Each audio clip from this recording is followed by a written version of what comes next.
আপনার ইবাদতে আল্লাহর কোনো উপকার নাই, আপনার গুনাহে আল্লাহর কোনো ক্ষতি নাই। আপনি যদি ইবাদত করে ফাস্ট হয়ে যান, আপনি খুশি হবেন, আপনি সফল কাম।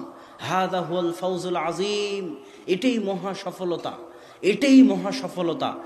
আর যত সফলতা আছে সব সফলতা দিন শেষে ব্যর্থতা।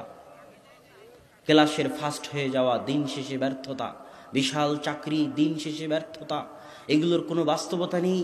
আর কিয়ামতের মাঠে সফল হয়ে যাওয়া আসল সফলতা, মহা সফলতা।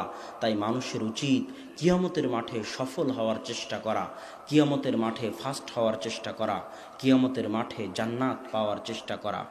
যখন রাসূল সাল্লাল্লাহু আলাইহি ওয়াসাল্লাম ইয়াসিরের পরিবার সুমাইয়া রাদিয়াল্লাহু তাআলা আনহা, তার ছেলে আম্মার, তার স্বামী ইয়াসির, তাদের উপর যখন আবু জেহেল অত্যাচার করতেছিল, তখন আল্লাহ রাসূল তাদের সান্ত্বনা দিয়ে বলেছিলেন, সবরান ইয়া আলা ইয়াসির ইন্না মাউইদাকুমুল জান্নাহ।